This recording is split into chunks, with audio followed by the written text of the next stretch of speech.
Bismillahirrahmanirrahim.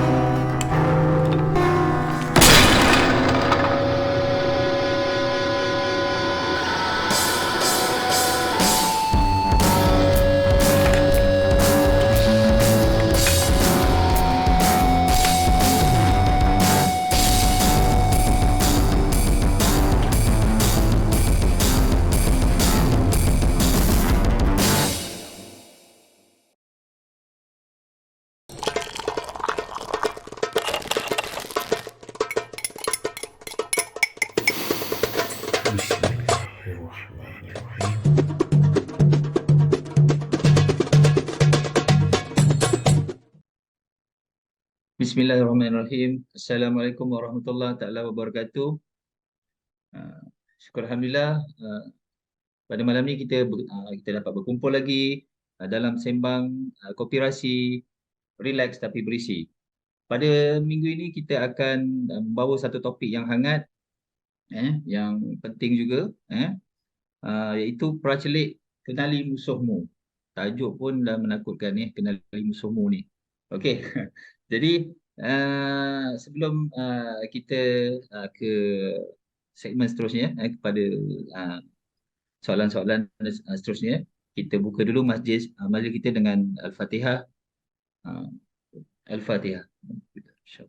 Bismillahirrahmanirrahim. Alhamdulillahirabbil alamin. Arrahmanirrahim.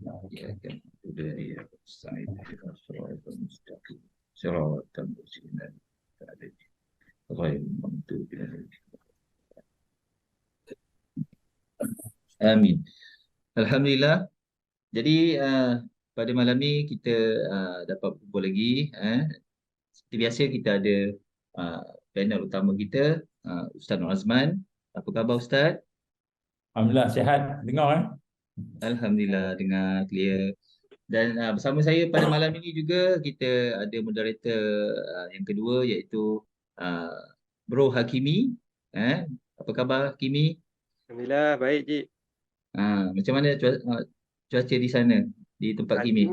Hari ni hujan. Satu hari hujan. Ampang hujan. macam dalam library je tu. Itu. Hari ni saya dekat dalam library Ustaz. Dan okay, terima kasih Kimi. Dan seterusnya kita ada moderator jemputan istimewa pada malam ni, Muslimat. Saya perkenalkan, nama beliau adalah, kita panggil Kak Su je lah dalam sembang koperasi ni. Kak Su, apa khabar? Alhamdulillah, khabar baik. Okey, terima kasih Kak Su. Okey, jadi pada malam ni kita dah tahu tajuk kita, pracelik kenali musuhmu. Alhamdulillah Ustaz, dan tahniah semualah. Akhirnya kita dah punya Perdana Menteri yang ke-10. Betul, yang ke-10. Banyak tu. Sejarah negara kita dah ada 10 orang Perdana Menteri. Kata orang lah kan, PM tepi, dah tak perlu lagi ber-PM tepi untuk jadi PM. Begitulah lebih kurangnya. Apapun Alhamdulillah, suasana negara nampaknya sudah pun kembali bertenang. Pemimpin negara juga sudah pun diumumkan. Dan kabinet mungkin tak lama lagi akan menyusul pula. Okey, namun benarkah kita berada dalam fasa bertenang yang sebenarnya tenang sekarang ni, ataupun hakikatnya kita sedang dialih perhatian supaya berasa sepertinya sudah tenang, punya kita sedang menanti masa untuk diterkam. Nauzubillah min zalik. Okey, sebelum Ustaz menjawab soalan tu, saya nak ucapkan terima kasih kepada viewer pada malam ni. Saya nak minta bantuan anda semua, share live pada malam ni, tag rakan-rakan anda dan share sebanyak mungkinlah. Live ini dibawa khas di page FB Ansar Malaysia. Okey, jadi tanpa membuang masa, kita teruskanlah pada Ustaz untuk mengulas soalan yang telah diajukan tadi, insyaAllah berkenaan dengan ni. Baik, alhamdulillah. Bismillahirrahmanirrahim. Assalamualaikum warahmatullahi wabarakatuh kepada semua. Mudah-mudahan program malam ini tidak ada gangguan-gangguan. Kami berhadapan dengan gangguan ketika program di PPIM yang lepas semalam satu malam sebelum pilihan raya. Jadi alhamdulillah pada hari ini mudah-mudahan tidak ada gangguan-gangguan. Kalau ada gangguan, minta kawan-kawan kita, penonton-penonton yang ada yang bersama ni sabar sikitlah, sabar, kena tunggu sikit, insya-Allah. Saya nak mula dengan ayat Allah. Bismillahirrahmanirrahim. Ya ayyuhallazina amanu atiullaha wa atiur rasul wa ulil amri minkum. Sadaqallahu surah An-Nisa ayat 59. Allah gambarkan kepada kita tentang bagaimana kita ni wajib mentaati. Yang pertama, Allah, atiullah wa atiur rasul, dan juga kita kena mentaati Rasulullah SAW. Dan kemudian juga wa ulil amri minkum, juga orang yang memerintah ataupun orang yang memimpin kamu, yang menjadi pemimpin kamu lah. Dan di sini kita lihat pada hari ini setelah pilihan raya berlalu, PRU 15 berlalu, kempen berbagai-bagai, dan ada yang dengan kasar, ada yang dengan lembut, ada yang dengan halus, ada macam-macam cara lah. Dan ada yang sampai peringkat kutuk, mengutuk dan sebagainya. Maka setelah habis kempen-kempen tersebut, kita doakan supaya kita tidak berpecah, dan supaya kita hati-hati tu orang Melayu kita, orang Islam kita, supaya akan kembali baliklah, be friendly to each other, kan. Jangan sambung lagi dah, kempen dah habis dah, tak ada kempen dah. Jadi apa yang kita lihat pada hari ini, telah pun dilantik Perdana Menteri yang ke-10 secara rasmi oleh Yang di-Pertuan Agong, telah dipersetujui oleh Majlis Raja-Raja. Jadi walaupun ada yang tak puas hati, ada yang buat report polis, ada yang buat sidang media dan sebagainya, tapi itulah hakikatnya. Dan insya-Allah mudah-mudahan proses ini tidak akan mengganggu gugat keamanan dan kestabilan. Kerana kalau nak buat apa-apa, ikut proses lah. Itu kita nak, insya-Allah. Baik. Benarkah negara kecil Malaysia ni sebagai satu yang hebat? Itu ke soalannya? Panjang soalan itu. Tak dapat amal satu. Jadi tapi kita perasanlah PM kita Anwar Ibrahim lah, Datuk Seri Anwar Ibrahim ni, dia berjumpa dengan berbagai-bagai pemimpin seluruh dunia. Kalau kita tengok sebelum menang lagi, kempen beliau adalah merupakan kempen yang lahir daripada Bloomberg, keluar kat CNN, keluar mungkin BBC pun dan news pun ada keluar banyak highlight daripada dunia ni kepada Datuk Seri Anwar Ibrahim ini, yang merupakan satu yang besar lah, berbanding dengan calon-calon yang lain, hatta Tun Mahathir sendiri. Jadi tak keluar dalam mana-mana wawancara ke berita. Jadi satu perkara yang luar biasa lah. Maknanya seolah-olahnya pilihan raya yang ke-15 kali ini di negara kita ni adalah satu pilihan raya yang diikuti oleh dunia. Dunia tengok macam itu. Macam hari ini orang tengok kat Qatar sebab ada bola sepak dan World Cup. Jadi yang cakapnya, yang buatnya apa semua ditunjukkan di Qatar tu. Jadi sekarang ni PRU 15 dan keluar dalam Bloomberg, keluar dalam kita kata berita-berita semasa, dan kemudian dihurai pula. Saya dengar analisis daripada Singapura, contohnya menyatakan bahawa pada masa itu isu-isu yang dibawa adalah isu-isu yang penting dan akan ada high impact kepada Southeast Asia, akan ada high impact kepada Singapura sendiri, akan ada high impact kepada perjalanan bisnes yang ada, trading yang ada di Laut Cina Selatan dan di Selat Melaka dan sebagainya. Jadi sebenarnya kita lihat negara kita ni, walaupunlah kita kata macam tak ada apa-apa, tapi sebenarnya menjadi perhatian kepada dunia, kerana sudah tentu ada perkara-perkara yang penting pada negara ini, kedudukannya, kepada keadaannya, umatnya, orangnya dan sebagainya. Jadi sebab itulah kita lihat bagaimana sebenarnya bila saya tengok sungguh-sungguh lah, kita mengkaji di Amerika contohnya, pernah disebut oleh Henry Kissinger, pernah sebut dia kata kamu hendaklah memerhatikan Southeast Asia, specifically dia kata ialah Indonesia dan Malaysia, dan kemudian dia menggambarkan bagaimana ini adalah the sleeping giant, dia sebut the sleeping giant. Jadi bila dia kata the sleeping giant ni, maknanya orang tu tanya, kenapa kita nak susah-susah dengan Malaysia, dengan Indonesia, dengan Asia Tenggara ni, sedangkan Amerika jauh daripada Asia Tenggara. Dia kata itu adalah kerana mereka adalah the sleeping giant, kan? Gergasi yang sedang tidur. Yang mereka kalau dia dah bangun, maka mungkin dia akan datang. Dia kata dia akan datang. They will be in front of your doorstep. Akan datang di depan pintu rumah kamu nanti. Jadi Malaysia sebenarnya menjadi satu Malaysia especially kerana kedudukan kita ni adalah seperti jantung. Kita tengok semenanjung Tanah Melayu itu pun macam jantung, kan? Jadi macam jantung kepada Asia Tenggara.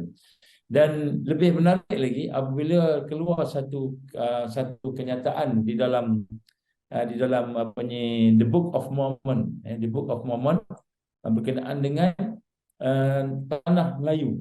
Tanah Melayu sebenarnya, Tanah Melayu ni digambarkan sebagai the gate of heaven, the eastern gate of heaven. Maknanya digambarkan seakan ada satu pintu kebangkitan, pintu kebahagiaan, kecemerlangan yang akan ada di sini. Dan mereka telah mengkaji di dalam dunia ni banyak tempat, dan mereka melihat banyak tempat-tempat yang ada ditulis nama-namanya di dalam apa ni, kitab Book of Mormon itu ada di negara kita. Cuma ditranslate dalam bahasa Hebrew, bahasa Inggeris kepada bahasa kita. Jadi mereka pun telah menjadikan negara Malaysia ini sebagai fokus. Sebab itulah kita mendengar juga beberapa church, beberapa gereja daripada Israel sendiri, kita kata evangelis Kristian, telah menyatakan bagaimana mereka amat-amat menyokong, mereka berdoa supaya negara Malaysia ini menjadi suatu negara yang di bawah pimpinan Kristian, di bawah pimpinan evangelis, di bawah pimpinan Zionis ini yang kita dengar daripada doa-doa yang mereka apa ni kita sebut.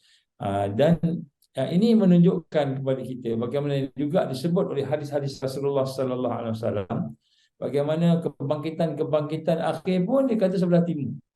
Kalau kita tengok yang paling timur sekali sebelah Southeast Asia, yang paling timur sekali, kan, yang paling timur sekali. Dan inilah yang digambarkan oleh ramai jugalah ulama-ulama yang menulis.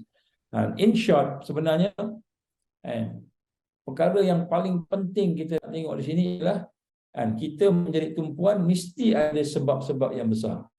Mesti ada sebab-sebab yang besar. Mesti ada sesuatu yang besar. Dan sebab itu kita lihat pada hari ini yang menjadi satu yang mengembirakan kita. Mungkin kita boleh mendedahkan ini dan benda-benda ini pun telah diketahui. Iaitu contoh dalam PRU 15 baru-baru ni, kan, kebangkitan yang berlaku yang menyebabkan orang swing, maknanya pengundi beralih daripada memilih UMNO, memilih parti yang telah memerintah, parti yang dominan, yang paling besar dari sudut ahli Melayunya itu di seluruh Malaysia ni, daripada itu pergi kepada Perikatan Nasional, pergi kepada Parti Islam Malaysia. Perikatan Nasional pun naik dia punya bilangan kursinya. PAS juga naik bilangan kursinya dan sebagainya. Jadi kita lihat hari ini bagaimana inilah perkara yang ditakuti, yang menakutkan, mungkinlah menyebabkan orang nak tengok, iaitu kebangkitan, the rising tide of Islam.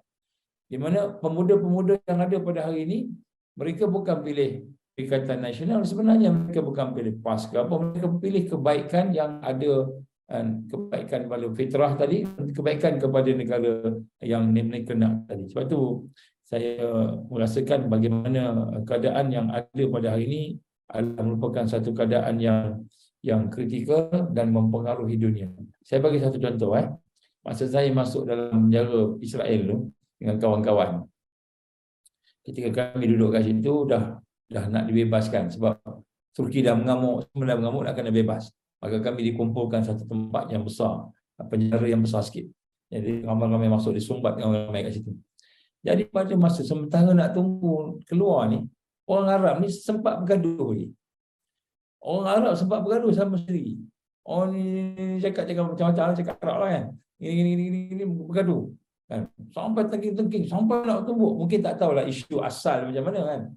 Jadi siapa yang menyatukan orang Arab bergaduh ni? Siapa yang menyatukan? Orang Melayu. Tengok gaduh. Lepas seorang daripada kita ni, Joget kuat, Allahumma salli ala Muhammad, selawatlah, Allahumma salli ala Muhammad gitu, semua terdiam kan.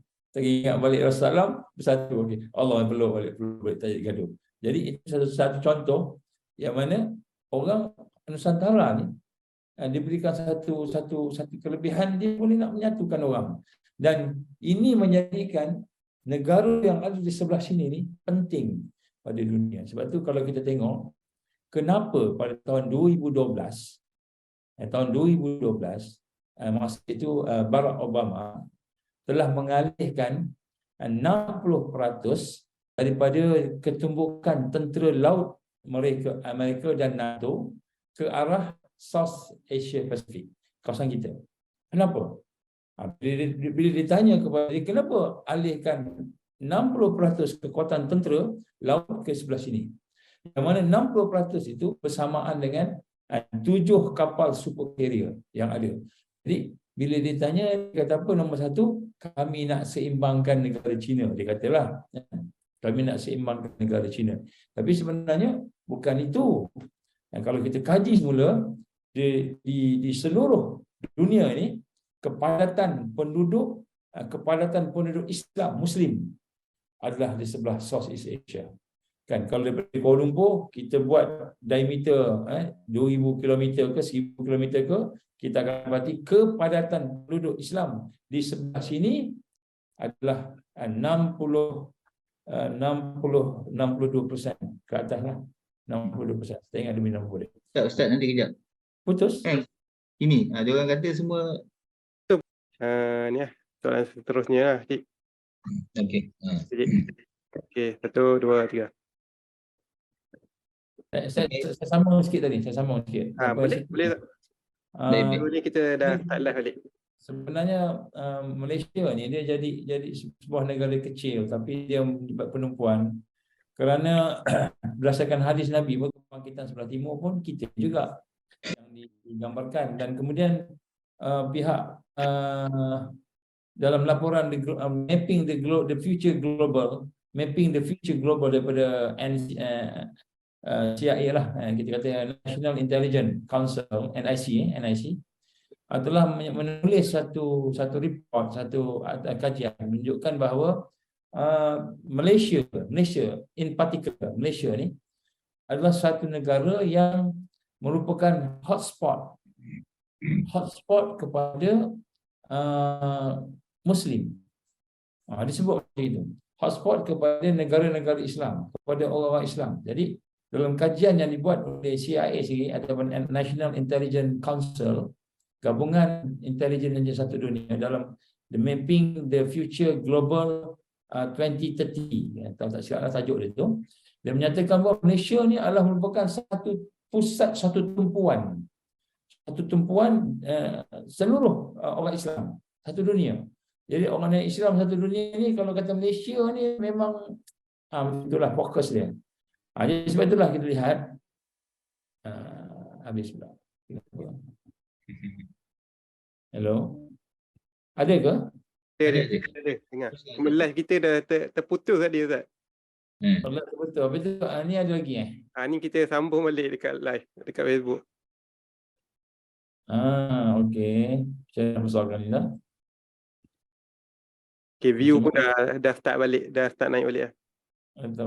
Boleh dapat boleh nampak Nampak. Pasal tak nampak yang lain. Sekejap.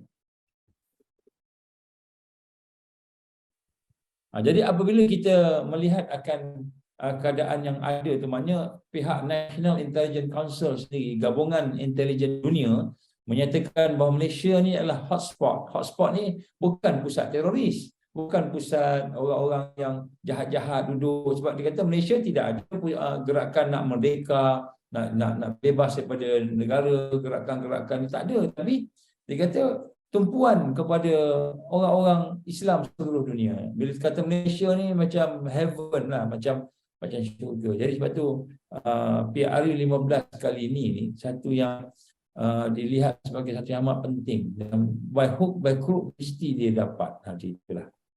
Jadi secara ringkasnya memang kita kata sebenarnya kita ni jadi tumpuan. Dan ini sunnah. Wa makaru wa makarallahu wallahu khairul makirin. Macam ni dia cuba dakwah macam-macam. tapi Allah juga rancang, insya-Allah.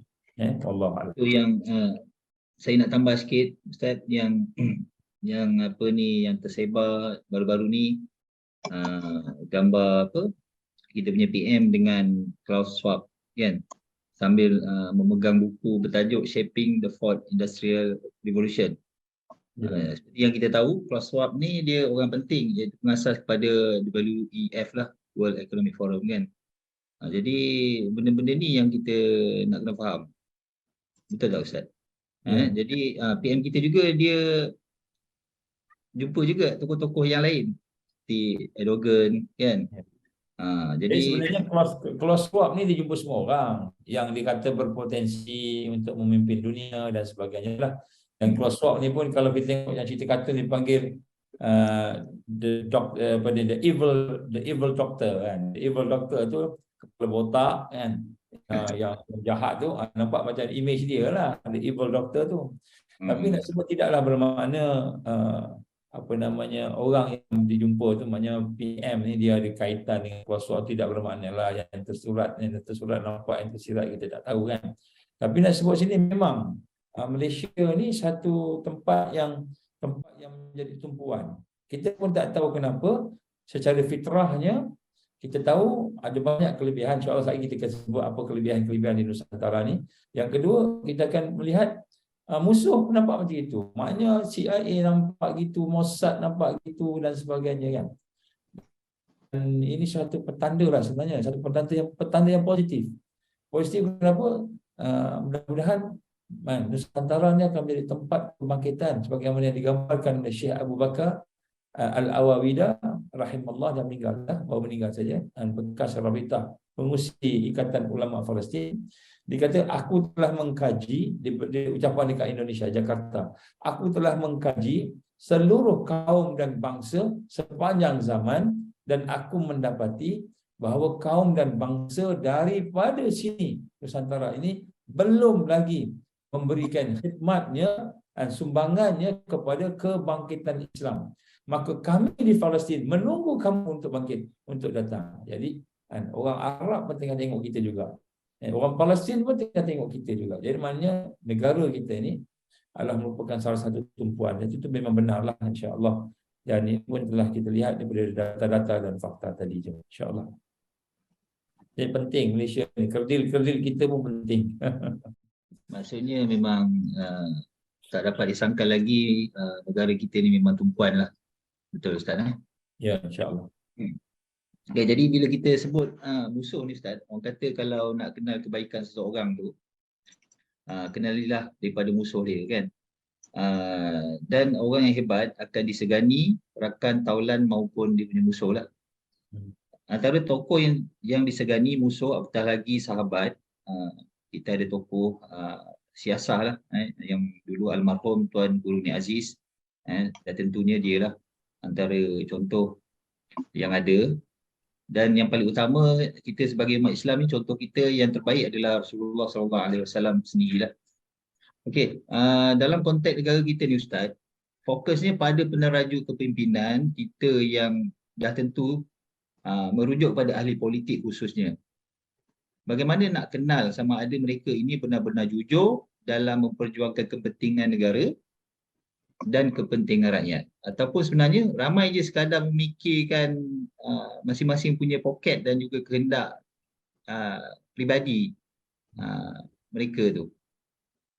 Boleh Ustaz? Pertama sekali, nak kenal pemimpin yang baik ni, kita tengok siapa penasihat dia. Siapa orang yang menasihat dia, orang yang memimpin dia, memandu dia. Sebab setiap pemimpin dia ada tanggungjawab, terutamanya pemimpin negara, tanggungjawabnya besar. Tanggungjawab cukup besar. Dia tak sempat nak tengok satu-satu. Maka dia akan ada pegawai khasnya, pegawai penasihatnya, advisernya, konsultannya dan sebagainya. Jadi kita tengok siapa penasihat kepada pemimpin tersebut, dan kita kena kenal penasihat tersebut. Nabi SAW telah bersabda, tidak dilantik seorang pemimpin melainkan ada baginya 2 orang penasihat yang rapat. Jadi pemimpin ni tidak akan dilantik melainkan jadi penasihat. Maksudnya kalau dia pemimpin tak ada penasihat, maknanya dia bukan pemimpin macam itu. Dia ada mesti ada pemimpin. Dan dua orang penasihat, dua jenis yang akrab. Yang pertama sekali yang dekat dengan dia. Siapa yang dekat dengan dia? Yang pertama kata Rasulullah, penasihat yang menyuruh melakukan kebaikan dan menggalakkannya. Punya penasihat yang baik, yang soleh. Penasihat yang mempunyai cita-cita yang mulia, jiwa yang mulia, bersih, yang bertakwa kepada Allah.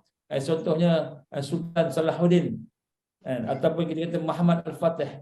Sultan Salahuddin, Muhammad Al-Fatih, semua ada dia punya penasihat dia yang merupakan tuan-tuan guru yang soleh, yang jiwa-jiwa mereka bersih, yang sufi, ibadahnya sahih dan sebagainya. Jadi yang pertama, tengok nasihat itu yang menyuruh kepada kebaikan dan menggalakkan kepada kebaikan. Yang kedua, nasihat yang menyuruh melakukan kejahatan dan menggalakkannya.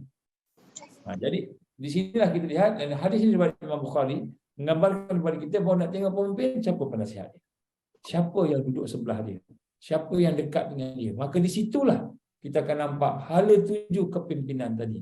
Maka dalam hadis ini Nabi gambarkan hanya yang selamat ialah mereka yang diselamatkan oleh Allah. Maknanya orang yang jadi pemimpin ni yang selamat bila Allah bagi penasihat yang baik. Ini hadis riwayat Imam Bukhari. Jadi sebab tu kita tengok sebab tu bila gambarkan Klaus Schwab, menggambarkan orang Amerika, gambarkan orang Israel, ataupun kita menggambarkan orang-orang yang betul-betul warak, bertakwa, yang soleh. Di sinilah kita. Ini pertama. Pertama tengok penasihat. Yang kedua, Allah gambarkan dalam Quran pula, tengok siapa kawan dia. Siapa kawan dia. Dan surah Al-Imran ayat 28 kan, saya baca kawan saya. Dan janganlah orang-orang yang beriman mengambil orang-orang kafir sebagai teman rapat dan meninggalkan orang beriman. Jadi kalau dia lebih cenderung kepada orang yang bukan Islam, yang tambahan lagi pula, kalau macam mufti sebut kafir harbi, mufti Pahang sebut kafir harbi, orang yang menentang Islam ni sebut kafir harbi, mufti Pahang. Ya, jadi kalau kita tengok dia mengambil orang yang bukan Islam, orang yang memusuhi Islam sebagai teman rapat dia, kawan baik dia, maka mereka inilah orang-orang, dan meninggalkan orang beriman, maka mereka ni orang pemimpin yang tak baik. Kita beri kenal. Jadi sebelum tengok apa dia cakap, tengok siapa kawan dia dulu, tengok siapa penasihat dia. Dan di sinilah Allah gambarkan kepada kita, maka kamu hendaklah menjaga diri kamu daripada bahaya yang ditakuti tadi. Ayat banyak tentang bagaimana dia mengambil orang dalam. Jangan kamu mengambil orang-orang yang bukan daripada kalangan kamu yang beriman tadi sebagai orang dalam. Ini surah Al-Imran ayat 118. Orang dalam kita pula, orang yang jadi close dengan kita, yang rapat dengan kita. Kerana apa? Kerana mereka musuh itu tidak henti-henti berusaha untuk mendatangkan bencana kepada kamu. Dan mereka susahkan kamu, maknanya susahkan orang-orang Islam. Jadi di sini kita lihat secara ringkasnya, yang pertama sekali ialah kita tengok penasihat siapa dia. Kenal pemimpin itu baik tak baik. Macam nak tengok bola lah hari ni kan, tengok bola sepak. Macam mana tim tu boleh baik, macam mana Malaysia boleh okey naik meningkat bola sepak kita, tengok dia punya jurulatih dia siapa. Jurulatih dia siapa. Kalau jurulatih daripada Korea nampak bagus sikit kan, kita pun boleh nak kalahkan mana banyak. Thailand pun kita kalahkan. Baik, jadi tengok yang kedua kawan-kawan. Yang ketiga, kita nak kena tengok ucapan dia, reaksi spontan dia, bukan yang lakonan. Spontan. Yang dia buat, dia biasa buat, benda yang dia biasa buat, benda yang dia biasa lakukan. Dan adakah perkara itu perkara yang soleh, yang baik, ataupun perkara-perkara yang mungkin mengungkapkan maksiat. Kita tengok. Kemudian yang seterusnya ialah kita tengok dia punya fokus dia, akhlak dia dan sebagainya. Jadi secara ringkasnya kita nak kena tengok siapa berkeliling kelalang dia, apa yang dibuat, aktiviti dia, baru kita dapat kenal. Tapi untuk itu hari ini ramai orang boleh berlakon lagi kan, boleh berlakon lagi. Jadi sebab itu nak kenal kita benar, selain daripada kita mengkaji, melihat siapa kawan-kawan dia, siapakah dia punya penasihat dia sebagainya tadi, kita kena melihat dengan basirah, mata hati kita. Melihat dengan basirah, melihat dengan mata hati, bagaimana keadaan dia. Saya bagi satu contoh. Adalah seorang pemimpin ni, dia datang jumpa dengan tuan guru. Seorang tuan guru, tak sebutlah, dia kan orang cari pula tuan guru tu. Jumpa-jumpa, tuan guru tak nak jumpa pun. Tuan guru tengok kat luar kan, tuan guru dia kata panggil yang bawa ni Tuan Haji Idris. Nama dia Idris, banyak Idris. Panggil datang, kan, kamu kan hati-hati dengan dia, kamu jaga dia elok-elok. Kenapa? Kalau dia jadi pemimpin, dia akan jadi jahat. Macam itu. Jadi macam mana dia tahu nak nampak? Sebab basirah dia nampak. Bagi nasihat. Ada pula seorang pemimpin ni pula, kan, dia pergi jumpa dengan orang soleh-soleh ni nak minta doa. Memang banyak yang minta doa, kan. Allah nampak sumit contohnya. Ramai orang pemimpin nak minta doa. Tun Mahathir pun jumpa dia nak minta doa, kan. Termasuklah PM kita ni pun minta doa. Jadi ada di kalangan orang yang nak minta doa, di kalangan yang minta doa ni, yang dia tak nak doakan. Dia tak nak doakan. Dan kata kalau aku doakan kau dapat apa yang tadi, tapi aku dapat dosa.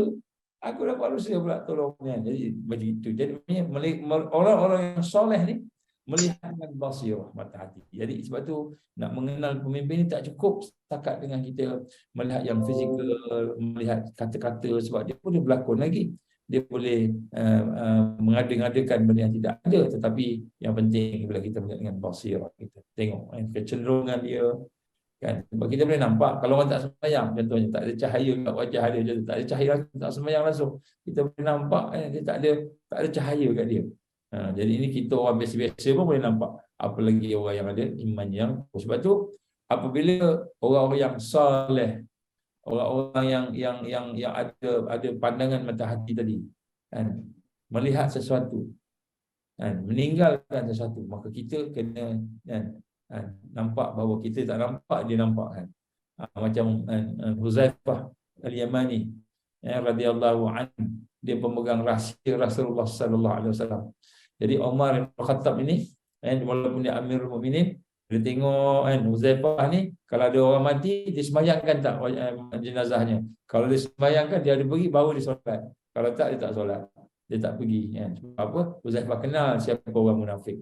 Huzaifah dengan cahaya yang Allah bagi, dia kenal siapa orang yang musuh Islam, yang bukan Islam sebenarnya, tapi dia menyamar jadi Islam, menyamar jadi takwa, menyamar jadi orang baik, menyamar jadi orang soleh, tapi dia kenal. Maka Umar akan tengok Huzaifah ni semayang ke tak semayang kalau ada orang meninggal dunia. Jadi ini adalah antara nak mengenal dengan kita melihat kepada, kan, kita punya mata hati. Sebab tu kita kena tingkatkan jiwa kita supaya bersih, iman kita supaya lebih kuat lagi. InsyaAllah, mudah-mudahan kita nampaklah apa yang sebenarnya. InsyaAllah. Wallahu a'lam.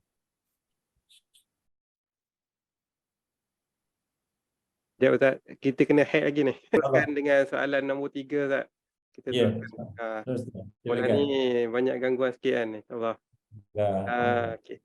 So Ustaz, kita sedia maklum kan, sekarang ni Malaysia adalah negara yang cukup laju dalam menghulurkan bantuan, kan, kepada mana-mana negara lah sekalipun. Masya Allah. Nak cakap Malaysia ni kalau buat bantuan tu laju je. Tak kira bantuan bencana alam ke, bantuan perubatan ke, bantuan kemanusiaan ke. Malahan Ustaz sendiri antara wakil negara bersama kapal Mavi Marmara, kan, yang pernah menggemparkan dunia sebelum ni. Masya Allah. Jadi apakah negara kita ni boleh dikatakan budak baik begini mempunyai musuh Ustaz? Dan kalau benar negara kita dimusuhi, boleh Ustaz bagi tahu kami ni semua, mengapa mereka begitu geram dengan negara kita ni Ustaz? Alhamdulillah. Jadi sebenarnya musuh ni tak suka tengok orang beriman ni kuat. Tak suka. Orang beriman ni ada kekuatan, ada kemampuan, tak suka, kan. Dia dengki. Ya, Nabi pun sebut, kenapa orang Yahudi tak suka sangat dengan orang Islam ni? Sebab dengki. Kan, sebab Nabi bukan daripada Bani Israel. Nabi daripada Bani Hashim. Jadi tidak geng dia lah. Jadi begitu juga dengan kita ni, sebenarnya Alhamdulillah antara negara yang paling banyak membantu, dia ada 3 negara yang banyak membantu. Palestin contohnya, kan. Yang pertama sekali antaranya ialah Qatar, yang kedua ialah Turki, yang ketiga ialah Malaysia. 3 ni. Dan 3 ni digambarkan oleh pimpinan dunia. Sekiranya 3 negara ni bergabung, sebab tu dia nak rosakkan Qatar, quote and quote, dengan bola sepak. 3 negara ni kalau bergabung maka insya-Allah dia akan jadi satu kekuatan. Turki, Malaysia dan Qatar. Satu lagi Pakistan. Jadi nak sebut kat sini sudut kekuatan tadi. Jadi sebab tu kita melihat kekuatan inilah yang digambarkan Rasulullah, al-mu'minul qawi khairun wa ahabba ila Allah minal mu'minun da'if. Jadi orang yang kuat ni memang suka Allah sayang dan sebagainya lah. Dan sebab tu kita lihat bagaimana perkara kekuatan ni satu yang dengki tadi tu, dia akan ada banyaklah sebab kenapa mereka ni dengki kat kita. Antaranya ialah kerana ilmu berkumpul di Nusantara. Jadi kita tengok ilmu, kalau dulu banyak di Middle East, kan, ilmu mungkin banyak di kawasan-kawasan, tapi sekarang ni di Nusantara ni kan, ilmu berkumpul semula. Jadi kalau nak cari apa-apa kat sini, contohnya kan, kalau kita nak tahu tentang serangan-serangan bioweapon, serangan tentang chemical weapon, orang Arab tak tahu. Orang Arab tak tahu. Kan, orang Islam tempat lain tak tahu, semua tak apa, tapi kita tahu apa pergerakan pengetahuan yang ada di Amerika, apa pergerakan pengetahuan yang ada di Eropah, pengetahuan sainsnya ataupun pengetahuan tentang survival ada pada negara kita. Kenapa? Sebab Allah izin negara kita ni menghantar pelajar-pelajar yang cerdik ni ke seluruh dunia. Mereka pun dihantar ke Eropah, pun dihantar ke Jepun, pun dihantar, dan mereka dihantar daripada undergraduate, daripada sarjana muda sampai ke PhD. Jadi kalau negara lain mereka hantar, contoh Indonesia, dia tak hantar yang muda-muda ni, dia hantar yang PhD je.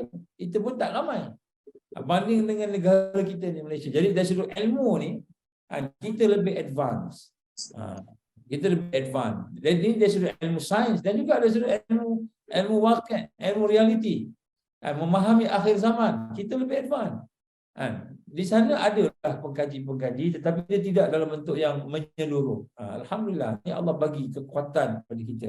Sebab tu kita ni, orang kita ni bolehlah juga berfikir. Kemudian dari sudut sikap-sikap kepimpinan, kekuatan kepimpinan pun kita nampak Malaysia ni dia boleh jadi pemimpin lah. Kalau sekarang ni orang kata di United Nations, contohnya United Nations ni nampak macam Amerika pemimpin, negara-negara yang besar kan, kita kata Rusia ke China ke kan. Tapi bila negara-negara ketiga, negara-negara yang disebut mustadafin, yang majoriti tu, siapa jurucakapnya? Malaysia. Antaranya Malaysia. Jadi dari sudut kepimpinan pun terserah. Ini yang biasa-biasa. Ini belum lagi kepimpinan dari sudut kepimpinan alim para ulama kita. Ada di kalangan ulama kita yang advance, banyaklah. Begitu juga dari sudut kekuatan jaringan. Jaringan kita ni luar biasa. Kan, bukan saja kita boleh boleh berkomunikasi dengan barat, dengan timur, kan? Sekejap pandang ke barat, sekejap pandang ke timur, kan? Dulu kita tengok. Jadi kekuatan-kekuatan ni, dan lebih penting lagi ialah kekuatan jamaah Islam. Jadi walaupun di Indonesia, di negara kita, di mana ada banyak jamaah, tetapi jamaah yang besar yang tersusun itu ada di negara kita, ada di Nusantara. Tempat lain kalau Arab dah habis dah. Dia sebab dia di sana detektor. Kita tak sampai detektor lagi. Walaupun kita ada raja-raja, tapi tidak detektor bagaimana yang ada di negara-negara Timur Tengah. Jadi kondisi-kondisi yang ada di negara kawasan kita ni menyebabkan terbangkitnya suatu kekuatan umat yang dicemburui dan yang digeruni oleh Barat. Yang digeruni. Sebab itu sekarang kita jadi satu yang boleh menjadi tumpuan kepada mereka. Di samping itu kita melihat juga ada dari sudut global pula, dari sudut natural pula. Tempat kita ini, tempat di kawasan Laut Cina Selatan contohnya dan sekitarnya, adalah merupakan tempat-tempat yang punya asas atau mineral yang banyak. Kalau minyak ni di Saudi, di tempat-tempat yang negara-negara sekarang ni kita kata banyak minyak dah beralih ke tempat kita. Sebab tu Laut Cina Selatan ni adalah tempat simpanan minyak yang terbesar di dunia sekarang. Dia belum buka lagi. Sebab tu dia nak berebut, nak ambil Laut Cina Selatan ni. Begitu juga mineral-mineral yang lain. Jadi di samping tu, kawasan kita ni, kawasan Khatulistiwa ni, kawasan yang panas dan lembap sepanjang tahun ini adalah kawasan paling subur sekali. Kawasan yang paling subur. Jadi kita melihat ada banyak perkara-perkara muka bumi yang subur dengan keadaan mineral yang banyak, kekayaan akan tertumpu sebelah sini, selepas ini. Sumber-sumber resources pun banyak di sebelah sini, di samping mereka yang ada pada hari ini di sebelah timur ini, dan bukan saja mereka ni ilmunya ada, jaringannya ada, kepimpinannya ada, sebagainya itu, maka mereka, terbukti daripada situ adalah tempat yang paling banyak membantu kawasan yang paling teruk diserang, iaitu Palestin, ialah daripada kawasan kita. Kalau di Qatar, mereka tak bantu macam kita, mereka bagi duit, dia banyak duit kan. Jadi Qatar, Turki pula dia guna diplomatik dia punya apa ni, siasah dia. Tapi kita ni rakyatnya. Rakyat yang aktif bukan government sengit tak ada apa. Tapi rakyat yang bangkit, yang demonstrasi, yang pergi mana, nak sokong Palestin, nak sokong kita kata isu-isu kemanusiaan yang ada kan, di mana-mana saja. Bila banjir pergilah, bila gempa bumi dia pergi dulu kan, dan sebagainya. Jadi ini adalah perkara yang menunjukkan bahawa realiti di Nusantara ini sebenarnya membina umat yang ada di sini ke arah kekuatan biiznillah, dengan izin Allah. Dan inilah sebenarnya yang ditakuti, yang dicemburui. Jadi kita bangkit ni bukan sebab memang kita terror dah, memang Allah susun dengan mineralnya, dengan muka bumi yang subur dan dengan macam-macam tadi, sehingga akhirnya insya-Allah ini akan menjadi sebuah tempat yang potensi. Sebab tu musuh-musuh sangat-sangat tak sukalah dengan orang baik ini. Memang dia jahat. Jahat orang Yahudi ni. Memang jahat betul. Yang bukan jahat sikit-sikit ni, jahat banyak. Jadi kalau dia nampak orang masuk dalam lubang, jatuh dalam lubang, bukan dia kata, "Mai tolong tak." Dia ambil batu, ditanam lagi dia. Campak batu, ditimbuh lagi. Itu Yahudi macam tu. Jadi manusia paling jahat. Dan manusia yang paling lembut, paling lemah lembut, tetapi ada kekuatan-kekuatan yang tersirat, kekuatan yang tersembunyi, itulah daripada kawasan Nusantara. Jadi sebab itu Nusantara ini spesial, insya-Allah. Jadi alhamdulillah, mudah-mudahan kita termasuk dalam golongan orang yang ada kekuatan, insya-Allah. Amin ya Allah. Alhamdulillah. So kita fahamlah antara sebab-sebab yang negara kita ni mungkinlah diserang ni adalah sebab sumber, Ustaz kan. Sumber asli yang banyak. Salah satu sebab. Dan tempat kita ni, Malaysia ni, adalah tempat yang strategi. Tempat sendiri tu strategi. Kan. So ada pepatah mengatakan, Ustaz, pelanduk memang sering melupakan jerat, namun jerat tak pernah menanti kelekaan pelanduk. Ustaz rasa sebenarnya negara kita sekarang ni adalah pelanduk yang tak perasan berada di tepi jerat, ataupun pelanduk memang tak tahu sedang menuju kepada jerat, ataupun kita ni hakikatnya pelanduk yang sudah kena jerat tu tapi juga tak sedar-sedar. Macam mana? Try silakan, Ustaz. Penyakit paling besar sekali ialah al-ghaflah. Ghaflah ni lalai lah. Kan Allah gambarkan, walaqad zara'na li jahannam katsiran minal jinni wal ins lahum qulubun la yafqahuna biha wa lahum a'yunun la yubsiruna biha wa lahum azanun la yasma'una biha ulaika kal an'am bal hum adall ulaika humul ghafilun. Dipenuhkan isi neraka Jahannam itu dengan majoritinya, kebanyakannya dari kalangan jin dan manusia. Ada hati tak faham, ada mata tak boleh nampak, ada telinga tak boleh dengar. Mereka bagaikan binatang ternakan, balhum adal, bahkan lebih sesat.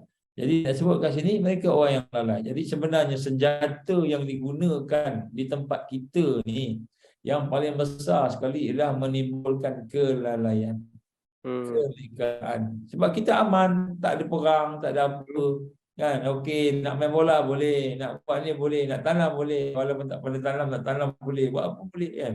Jadi lalai. Jadi kelalaian ni adalah merupakan senjata utama dalam sistem jahiliyah.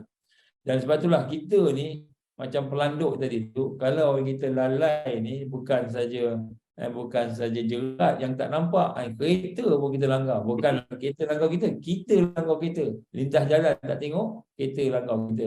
Bukan kereta langgar kita langgar kereta kan.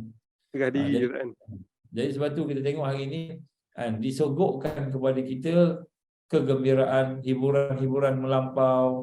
Kalau kita kata sport tu extreme sport kan. Extreme sport, extreme games. Kalau kita kata merempit tu, rempit lawan tu yang paling terror sekali, merempit tak ada brake, tak ada lampu kan. Buat Spiderman, Superman kan. Jadi maknanya ekstrim. Sebab tu sekarang ni saya kadang-kadang terfikir, kita cuba tengok, buat tengok. Kenapa Malaysia akhir-akhir ni menang tu, hoki menang, bola menang, badminton menang kan? Tak, kita pada awal ni orang yang terror-terror besar-besar tapi menang. Satu, mungkin orang nak tunjukkan bahawa orang Nusantara ni dah nak sampai masa nak menang. Satu. Jadi kedua ni mungkin juga perancangan dia orang bagi kita menang. Kan, bagi kita menang. Jadi bila kita menang ni kita seronok lalai leka kan. Kalau Atra tu dia punya lompat tu kan, lompat tu macam nak runtuh stadium. Tapi sembahyang yang ke mana tak tahu, wallahu alam dan sebagainya. Jadi sebab tu kita disogok dengan pelbagai hiburan, pelbagai perkara-perkara. Okey, itu bahagian hiburan. Bahagian yang isu pula kan, isu yang sepatutnya bukan rasuah. Isu yang sepatutnya yang lebih besar lagi ialah isu kan, kita tidak berada dalam suasana bersama musuh, tidak dalam perangkap musuh kan, tidak berada dalam suasana mengkhianati bangsa kita sendiri, agama kita, negara kita. Jadi isu yang dibawa pun isu yang remeh-remeh. Kalau kita tengok dalam apa ni, perkara yang dibincang-bincangkan netizen kita kan, isu-isunya isu yang remeh-remeh je. Isu yang bukan isu yang asasi. Isu asasi ni isu manusia dengan Tuhan dia, dengan Allah. Isu asasi isu hidup kita, hidup atau mati kan. Hidup atau mati. Hari ni kita dibagi injection macam-macam kan? Sampai dah mati pun tak mengaku lagi kan. Ini saya memang sakit, memang apa, tak mengaku lagi. Jangan kata mati ni sebab suntikan, mati ni sebab dah sampai ajal. Dia kata macam itu pula. Jadi nak sebut kat sini, memang kita akan berada dalam keadaan terjerat, malahan terperangkap, malahan diperangkap kan, sekiranya kita tidak berhati-hati dan tidak keluar daripada budaya jahil, budaya lalai, leka yang ada, memang disogok pada kita ni. Kita kena dengan gamenya, dengan movie-nya, dengan macam-macam tadi. Sebab tu tidak mustahil lah kan, kekuatan kita ni terbantut sebab tu. Kemudian biasa dengan dosa ni, Malaysia ni LGBT nak masuk kan. Lepas tu ada macam-macam lain nak masuk. Yang antara yang bawa benda-benda ni orang yang nampak ada kopiah kan, ada nampak ada sekolah agama kan. Peristiwa hari ni progol kan, mahkamah kan. Progolnya tu pendakwah, progolnya pencetus ummah, progol tu itu ustaz selebriti kan. Jadi orang agama ni pun dia boleh jadi progol, dia boleh jadi kalau dulu ulama ni, pendakwah ni, ustaz ni kira respect lah kan. Tapi sekarang ni sama je kan. Jadi ini semua adalah merupakan jarum-jarum yang digunakan untuk nak melemahkan pemikiran kita, hati kita. Akhirnya kita akan termasuk perangkap dia. Sebab tu hari ini jangan terkejut. Orang tu tak Islam, tapi dia boleh sembahyang, dia boleh puasa. Ataupun orang tu sebenarnya dia munafik, tapi dia boleh buat benda-benda yang nampak hebat. Jadi kehebatan yang ada tu perlu dilihat dengan kacamata basirah, insya-Allah. Wallahu alam. Mungkin Kak Su kita tak ada cakap apa-apa pun. Okay. Baiklah. Musuh ni sebenarnya ada berapa kategori ya, dan silakan. Okay. Ulang balik. Pun saya kena hack. Oh, handphone pun kena hack. Okay. Ada masalah teknikal sikit tadi. Okay, baiklah. Tanpa membuang masa, okey Ustaz, sebenarnya musuh ni dia ada berapa kategori? Dan Ustaz ada tips tak bagaimana kita nak nak kenal musuh kita? Dan paling penting, macam mana kita nak elak daripada terperangkap dalam permainan musuh? Okay, terima kasih Ustaz. Soalan orang special. Musuh ni dia ada banyak kategori lah. Jahil termasuk musuh, fakir termasuk musuh kan. Selain daripada Zionis tadi kan, Zionis, komunis, liberal, kepahaman, itu musuh. Tetapi kita pecah tiga. Yang pertama sekali, musuh itu dia datang dalam bentuk dalaman. Dalaman dipanggil daripada nafsiyah, jiwa kita sendiri. Dalam jiwa kita ni ada musuh. Sama ada daripada bisikan kita, bisikan daripada syaitan, ataupun daripada nafsu kita. Nafsu yang kita tak kawal, yang kita tak bersihkan hati kita tadi, yang kita tidak tingkatkan kekuatan takwa kita tadi. Jadi zuruf nafsiyah ini, ataupun kita kata suasana-suasana hati, jiwa yang boleh menjadi musuh kita. Jadi sebab tu kadang-kadang nampak hebat luar, nampak okey luar, tapi rupanya tidak ada kekuatan jiwa. Jiwa yang lemah dengan bisikan-bisikan itu semua musuh. Sebab tu Nabi gambar al-mujahid man jahada nafsahu fi ta'atillah. Orang yang berjuang itu adalah orang yang berjuang untuk melawan dirinya sendiri untuk taat pada Allah. Jadi yang pertama sekali, musuh dari dalam. Ini yang paling bahaya sekali. Orang tak perasan. Orang tak perasan. Dan inilah yang menyebabkan kita berpecah, kita bertelagak, kita kadang-kadang merajuk macam-macam lah hari ni. Dalam masa pun kita nak tengok juga ni kan, musuh daripada dalam. Yang kedua ialah musuh disebut dakhiliyah. Musuh yang daripada kalangan kita. Ustaz, kita terputus lagi. Musuh dari kalangan kita, dakhiliyah. Dakhiliyah ni maknanya seperti puak-puak munafik. Puak-puak yang munafik ni, dia luar nampak elok, nampak bersih, nampak baik, nampak soleh, tapi rupanya kat dalam itu dia rosak, musuh. Tapi dia bersama kita. Dia bersama kita. Ini musuh dari dalam, musuh dalam selimut lah kita panggil kan. Jadi musuh dalam selimut ini adalah mereka yang diletak dan implant by enemies, by musuh-musuh luar ni untuk masuk ke dalam. Dan mereka ni lebih bahaya daripada musuh-musuh yang ada di luar sana. Jadi yang pertama sekali paling bahaya dalaman, yang kedua bahaya musuh dari kalangan munafikin. Munafikin ini, yang ketiga lah musuh disebut yang khariji, yang musuh luar, yang memang kita nampak dia musuh. Waktu Zionis, Netanyahu, kita nampak dia, itu Modi kan, pelampau Hindu, itu kelompok-kelompok pelampau Buddha dan sebagainya. Jadi kita nampak musuh-musuh yang macam itu. Jadi musuh-musuh yang macam itu tu kan kita boleh nampak, tapi itu juga musuh, dia merancang dengan perancangan-perancangan yang hebat. Jadi kita lihat kan, musuh dia menyerang kita daripada dalaman, bisikan syaitan, daripada nafsu kita. Sebab tu tarbiyah itu sangat penting. Tarbiyah sangat penting supaya jiwa kita, pemikiran kita, hati kita ini sentiasa ditingkatkan, sentiasa diislah, sentiasa dikuatkan. Jadi sebab tu nombor satu, perkara yang kita nak sama-sama bina, tips untuk kita nak melawan musuh ni, nombor satu ialah al-iman. Mesti bina iman kita. Dan iman ni mesti kenal Allah. Iman bermula dengan ma'rifatullah. Kita kenal Allah. Jadi iman ni bermula dengan kita kenal Allah. Macam mana kita kata kenal Allah tadi? Syahadah.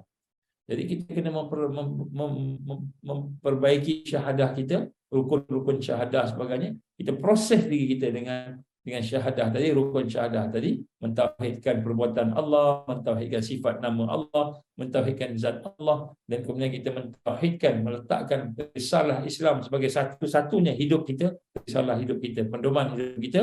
Maka kita proses, itu iman bermula sehingga lahirlah kekuatan cahaya. Ini nak lawan musuh nombor satu, serangan tadi tu. Ini tips dia, kita kena bersihkan hati.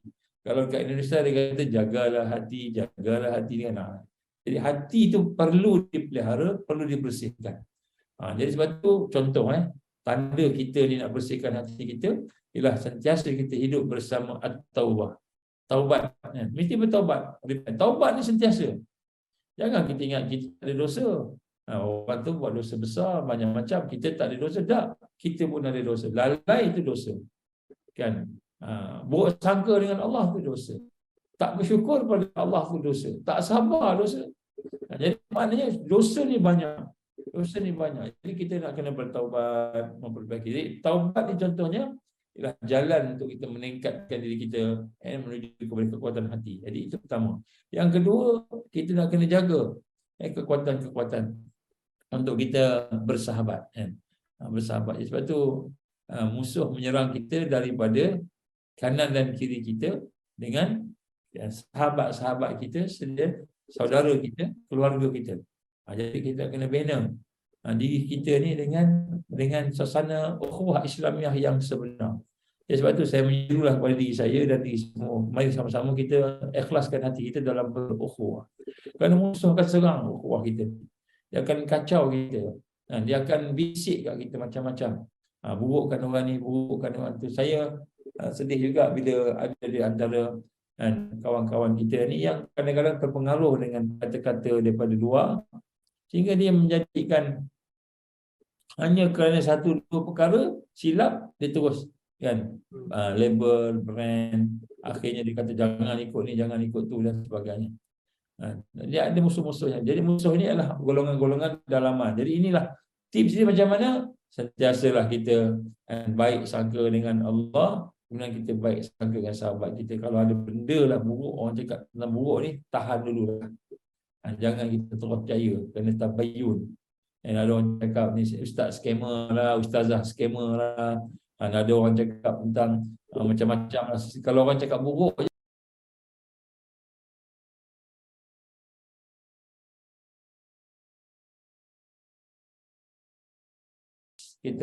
kita hold dulu, kita tahan dulu, kemudian kita buat mendapatkan penjelasan. Jangan menerima je macam itu kan. Kemudian kalau berlaku, contohlah berlaku kan, saya kadang-kadang lah contoh kan, katalah saya selalu kontak AD, selalu cakap-cakap apa ya, Acik AD kita kan, cakap, tiba-tiba sampai ketiga pula saya tak cakap dengan Hakimi je, sikit-sikit Hakimi. Jadi Acik AD pun terasa. Kenapa dia terasa? Kata, saya ustaz dah tak kisah kat dia, tak percaya kat dia, kontak Hakimi je kan. Itu buruk sangka tu. Buruk sangka ni racun.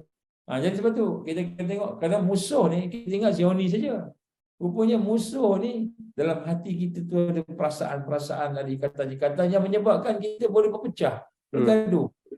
Dengan sahabat-sahabat padahal baik kan, tidur sebentar kan. Kita kata minum pun secawan, minum cawan kan, tak ada cawan, dah sama-sama miskin. Itulah satu gelas kita beli kopi. Jadi minum sama-sama, susah sama-sama kan, senang sama-sama, tapi Allah uji. Adalah kelemahannya ke, ataupun adalah kesalahannya, yang mana-mana kita tengok sahabat-sahabat kita ni tiba-tiba jadi musuh. Jadi musuh lebih daripada Zionis pula. Itu benda yang kita kena jaga. Tips yang kita kena tengok, kita kena jaga, ikhlaskan persahabatan kita. Kemudian yang ketiga, tips yang ketiga untuk musuh yang besar ni, kita kena berburuk sangka dengan musuh. Kalau itu kita tahu tu musuh, jangan baik sangka dengan dia. Buruk sangka dulu dengan musuh, tak apa buruk sangka. Kenapa buruk sangka? Buruk sangka ni maknanya kita kena berhati-hati. Humul adu. Allah gambarkan apa? Humul adu, mereka tu musuh. Fahzarhum, maka kamu berhati-hati. Jadi Allah suruh kita berhati-hati. Jadi maknanya kita tengok dia tu dengan pandangan mata hati kita, pandangan fikiran kita, kita tengok. Kalau dia musuh, kita tahu dia musuh, kita kena hati-hati. Dia cakap terbalik. Kalau orang munafik ni cakap terbalik. Dia kata betul, boleh tak betul. Tak betul, itulah betul. Jadi dengan orang luar ni yang memusuhi kita ni, kita kena berhati-hati. Kita kena melihat dengan kacamata. Mula-mula sekali kita ada sangka. Dengan musuh kena ada sangka sebab mereka sedang menyerang kita.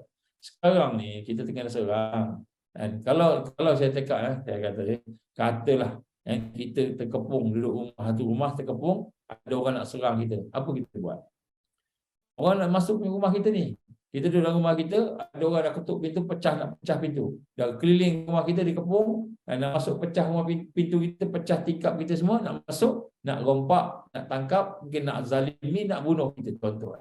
Apa kita boleh buat? Boleh kita duduk relax, tak apalah, tengok bola Qatar lawan Brazil, dan tengok apa namanya, makan dulu lah, relax dulu. Kalau ada orang dah pecahkan pintu rumah kita ni, orang dah pecahkan tingkap kita ni, orang dah ketuk-ketuk, dah nak hancur, dah nak masuk ni, tentu kita tak akan senang duduk. Tapi inilah yang berlaku hari ni. Dia serang kita dengan macam-macam weapon sebagainya, tapi kita relax aja, tak ada apa kan. Jadi sebab tu betul lagi pada bagaimana cara kita mentarbiah diri kita, dan bagaimana cara kita mendekatkan diri kita dengan Allah. Allah akan bagi petunjuk. Sebab dia serang fizikal, dia serang spiritual, dia serang mental. Mental pun kena serang. Jadi Allah saja yang boleh selamatkan kita. Ya, sebab itu pada malam ni sebenarnya bila sebut musuh ni, musuhnya musuh Allah. Musuhnya musuh Islam. Musuhnya musuh Muslim. Jadi maknanya kalau kita ada iman, kita ada Islam, memang dia akan musuh kita. Maka macam mana nak selamatkan diri daripada musuh? Yang boleh selamatkan hanyalah Allah.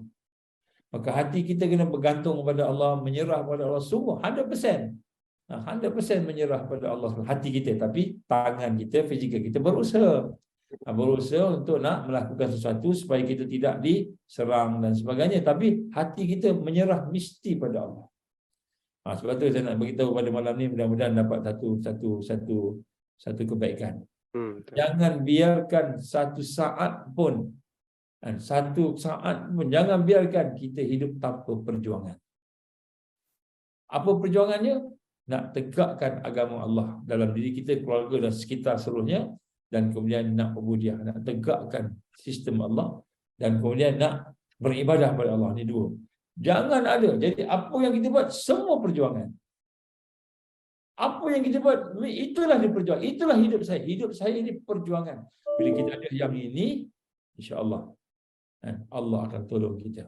Jadi kita bekerja pun berjuang, kita belajar pun berjuang, kita bersahabat pun berjuang, kita melakukan apa-apa sahaja dalam kehidupan kita berjuang, kita duduk dalam rumah, kita tidur, kita bangun, semua perjuangan, dalam rangka perjuangan. Bila kita letakkan perjuangan di depan kita, kan, maka Allah akan tolong. Saya bagi satu contoh cerita, cerita masa kami kena serang. Masa kami kena serang dengan apa namanya, Zionis ni, kapal kami kena serang. 10 orang mati, Allah izin. 10 orang mati kena tembak. 80 lebih kena cedera teruk. Sebelum diserang tu, Israel dah bagi warning dah. Apa warning dia? Siapa yang naik kapal ini bersama-sama ni, mereka akan ditahan, ditangkap, dan kemungkinan besar akan dibicarakan dan dipenjarakan. Israel dah warning. Tapi ini tak cakap ditembak sebagainya, tapi benda tu ada di dalam nota-nota dia lah. Baik. Jadi bila saya ingat lagi, saya ketua pasukan, saya hantar apa namanya, senarai nama. Siapa yang daripada delegasi Malaysia ni pergi hantar sana, dia telefon saya, Nur Azman, dia kata, daripada kementerian lah. Kan, kamu nak buat apa ni? Kami nak hantar bantuan kemanusiaan ke Gaza. Maka dia kata, kamu ni buat kerja bodoh. Dia kata, kenapa? Kamu pasti ditahan oleh Israel. Tak payah pergilah. Pasti ditahan. Silap-silap kena tembak. Silap kamu mati, silap-silap kamu mati. Betul saya kata dengan dia.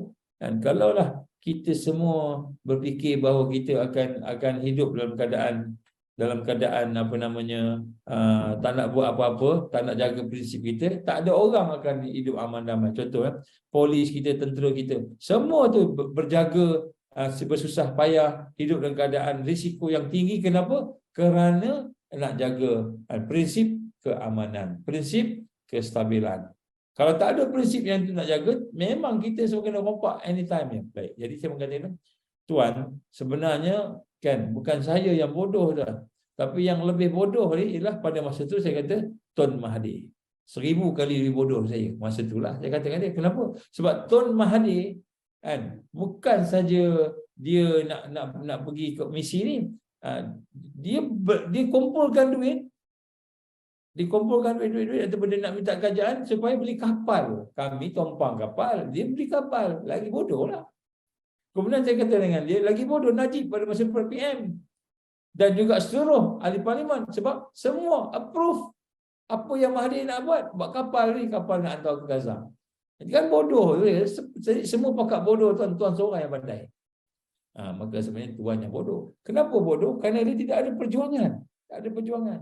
Baik. Jadi sebab tu bila saya katakan kepada kawan-kawan kita masa tu, sekiranya kita meletakkan perjuangan di depan, maka Allah akan jaga kita. Kalau kita letakkan perjuangan di belakang, maka kita letakkan Islam di belakang, kan, maka Allah akan tinggalkan kita walaupun kita semayang. Sebab apa? Hidup ni bukan sembahyang saja. Hidup ni nak tegakkan kebenaran Allah. inni ja'ilun fil ardi khalifah. Nak tegakkan sistem Allah. Jadi hidup tu macam itu. Jadi sebab tu pada malam ni saya nak ngajak diri saya semua sekalian, mari sama-sama kita betulkan hati kita, fikiran kita. Hidup ini hanya bermakna kalau kita berjuang. Berjuang yang terbaik, berjuang pada jalan Allah. Mati yang terbaik, mati pada jalan Allah Subhanahu Wa Taala. Jadi setiap kali kita buat apa sahaja, nak makan, nak minum pun, nak tidur pun, apa sahaja yang kita lakukan, semua itu untuk perjuangan. Dan bila perjuangan itu duduk di depan, maka Allah akan pelihara. Inilah tips yang paling utama orang yang nak selamat daripada musuh. Bukan nak selamat daripada musuh, kita jadi pengecut, penakut. Kita jadi orang yang paling belakang, duduk bawah tembok, duduk dalam tembok. Tapi yang paling selamat, yang paling kuat ialah mereka yang hidup bersama perjuangan. Kerana mereka yang duduk bersama perjuangan, mereka akan dibantu, ditolong, diselamatkan oleh Allah. Tapi mereka yang tinggalkan perjuangan, maka mereka itu akan jadi orang yang dibiarkan oleh Allah Subhanahu Wa Taala. Maka siapakah yang lebih buruk, yang lebih hina, yang lebih teruk daripada mereka yang telah Allah tinggalkan? Kerana apa? Dia meninggalkan perjuangan. Sebab tu Nabi menggambarkan kepada kita, kan? Nabi menunjukkan contoh kepada kita, kan? Daripada mula dia bangun tidur sampai tidur, semua untuk memperkuatkan diri, kan? Sahabat-sahabat dia memperkuatkan diri Rasulullah tadi, Rasulullah, supaya boleh membangkitkan, menegakkan al-Islam. Jadi sebab tu tips yang paling besar sebenarnya, persiapkan diri kita supaya kita boleh hidup hanya untuk berjuang. Dan perjuangan inilah menjadi asbab kematian. Mati kita hari ini tak sia-sia kerana kita mati bersama perjuangan sabilillah, fi sabilillah. Barulah bermakna hidup ini. Kalau tidak, hidup ini macam ayam je. Ayam macam mana? Ditetaskan dan kemudian dibesarkan dan kemudian dibagi makan apa semua, akhirnya disembelih. Menunggu hukum disembelih. Kita ni pun akan disembelih juga, akan diambil nyawa kita juga. Tapi bila kita berada perjuangan, maka nilai nyawa itu, nilai usaha itu menjadi sesuatu yang tinggi di sisi Allah. So tip yang paling penting bila kita berhadapan musuh, jangan tinggalkan perjuangan untuk tegakkan hukum Allah Subhanahu Wa Taala, nak tegakkan sistem Allah. Maka di situlah sepenuh keselamatan kita, perlindungan kita, semua kat situ. Jadi bukan jadi orang penakut. Lagi takut kita, lagi rasa ni macam-macam ni, Syiah nak masuk macam-macam ni kan, lagilah kita tak selamat. Selamat bila Allah bersama kita, Allah selamatkan kita, kan. Wallahu a'lam.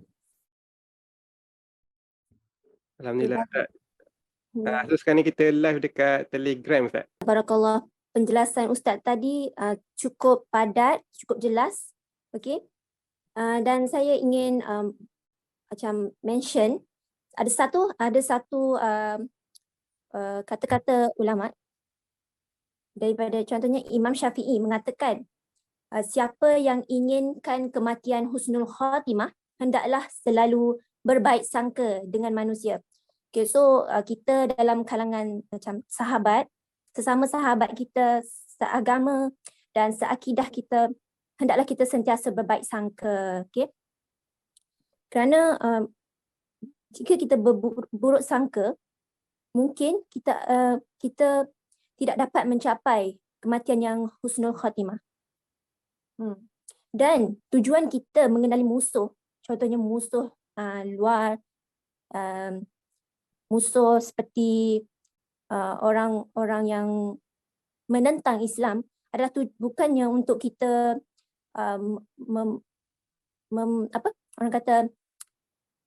mencipta porak-peranda, tetapi untuk kita lebih berhati-hati.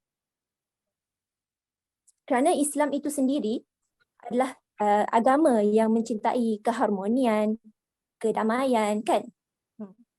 Jadi Ustaz, soalan saya seterusnya, orang kata sahabat terbaik ni boleh juga jadi musuh terburuk kita. Kalau kita kaitkan dengan suasana akhir zaman, Ustaz, adakah perkara begini boleh menjadi satu perkara besar yang dikhawatiri terjadi dalam negara kita. Wa'iyyazubillah. Takut nak sebut sebenarnya Ustaz. Tapi bila melihat respon balas rakyat seagama di media yang taksub dengan pandangan masing-masing, jadi risau juga tu Ustaz. Jadi Sekejap Ustaz, dekat Telegram dia orang kata. Sekejap saya tahu. Okey, dah okey dah. Okey dah? Okey, dah dengar. Okey, teruskan insya-Allah. Baik, alhamdulillah. Jadi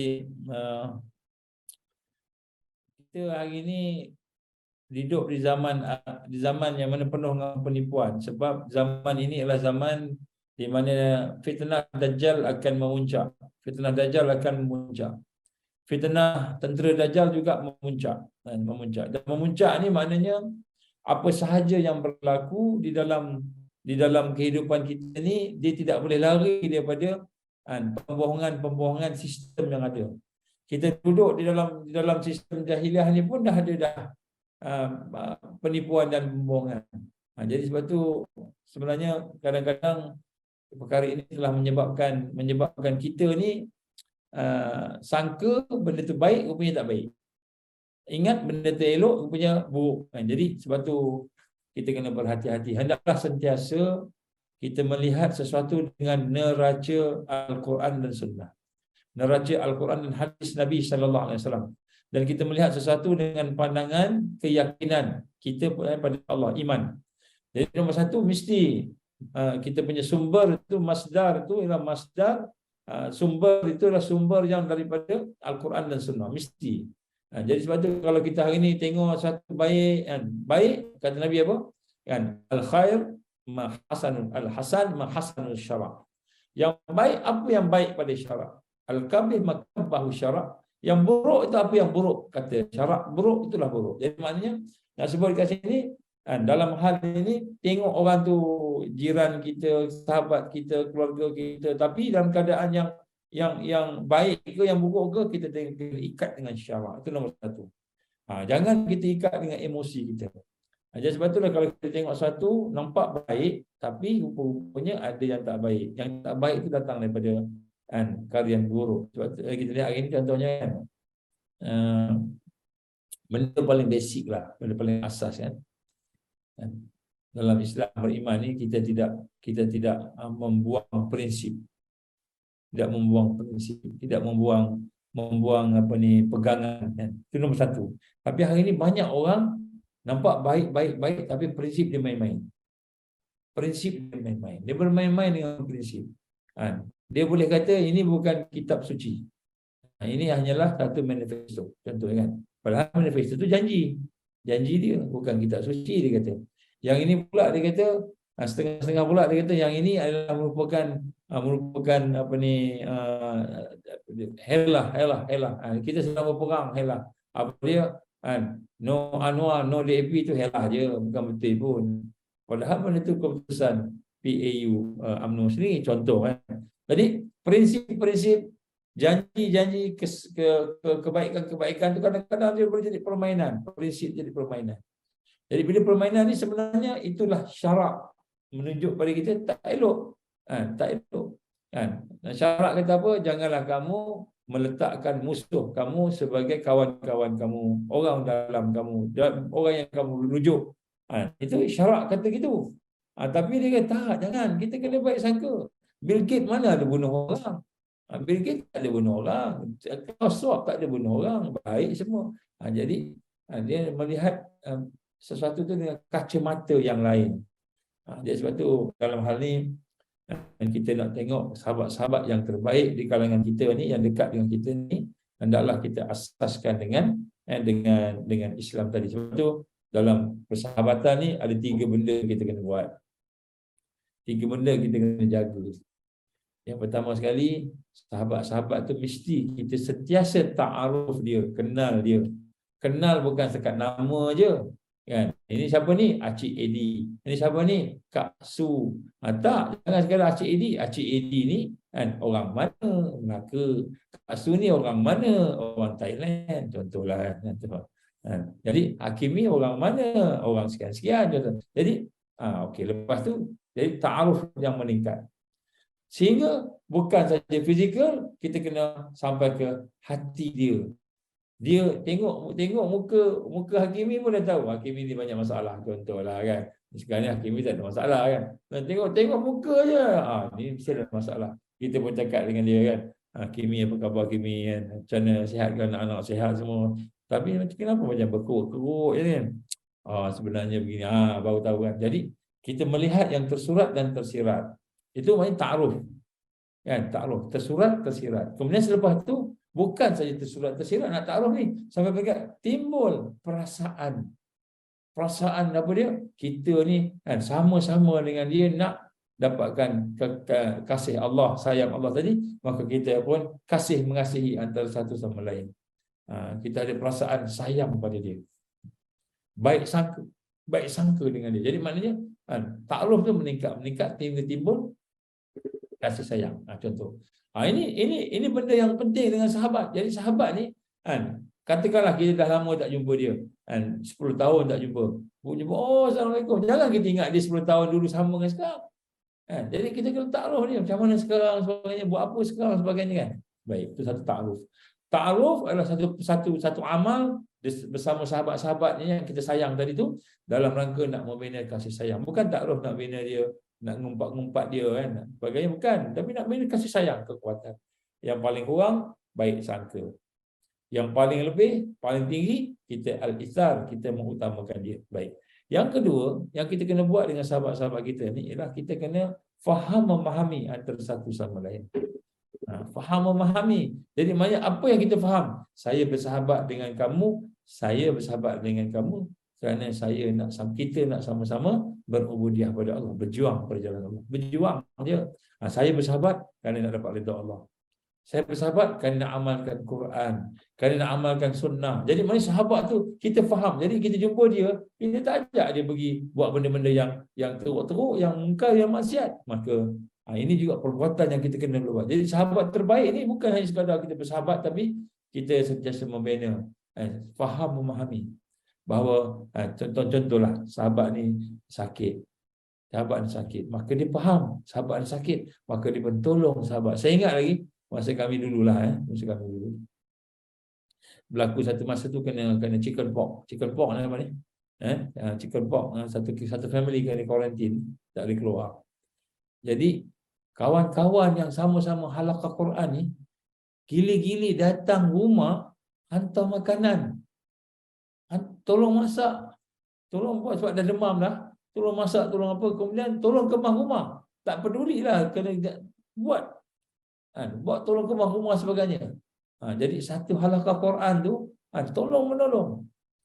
Jadi ini kita kata faham, sebab dia sakit, tak tu kita pun tahu dia nak berjuang cepat-cepat sembuh supaya sama-sama dapat membantu satu sama lain berjuang. Yang ketiga ialah seimbang menyeimbangi. Tiga benda yang kita buat. Seimbang maknanya kita tengok kawan kita ada kelemahan, kita tolong dia, kita bantu dia.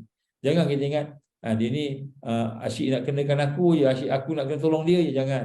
Setiap benda yang kita tolong sahabat kita, setiap kali itulah Allah akan tingkatkan darjat kita.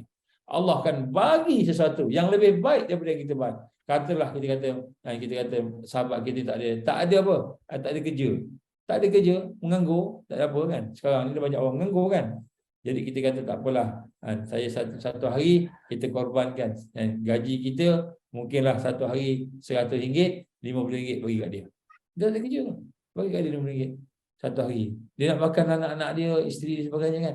Jadi dia pun aku tak apa. Ni kita sama-sama, besok aku tak ada, kau pula tolong aku, sama-sama kita kan. Jadi ini disebut takaful, iaitu seimbang menyeimbangi. Bila sahabat kita tak ada kekuatan nak berjuang, maka kita yang ada kekuatan kita bantu. Ini baru sahabat terbaik. Kan? Maknanya masing-masing dah faham tadi, ada perjuangan, ada perkara nak capai, kemudian kita tolong-menolong. Tak fikir dah, untung apa?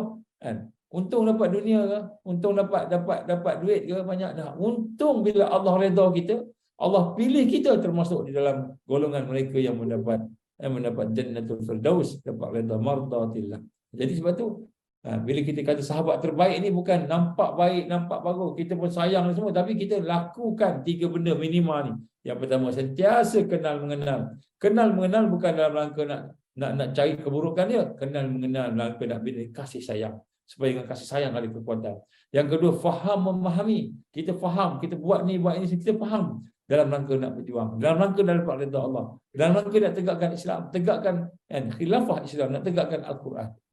Yang ketiga, kita tengok kelemahan dia, kekuatan kita jadikan takmil wal istikmal, seimbang, takaful, kita kata seimbang menyeimbang, tolong dalam rangka supaya boleh berjuang, tolong dalam rangka supaya dapat menjadi orang yang sayang kepada dia, kerana Allah sayang kepada sahabat yang paling sayang kepada sahabat dia. Siapa antara kita yang paling sayang kepada sahabat tadi? Orang Allah sayang kepada orang itu lebih bagaimana yang dia sayang kepada sahabat dia tadi. Jadi ini perkara yang kita kena buat, dan inilah di akhir zaman ni kita kena buat benda ni. 3 perkara ni minimum. Bila kita buat sama-sama dengan sahabat kita ni, maka insya-Allah kita akan bangkit. InsyaAllah kita akan bangkit. InsyaAllah kita akan dapat mengalahkan Dajjal dan tenteranya, insyaAllah. Wallahu a'lam. Terputus lagi. Okey, alhamdulillah. Okey, jadi alhamdulillah kita dah jelas tadi apa yang Ustaz kongsikan berkenaan dengan ukhuwah yang kita perlu bina lah.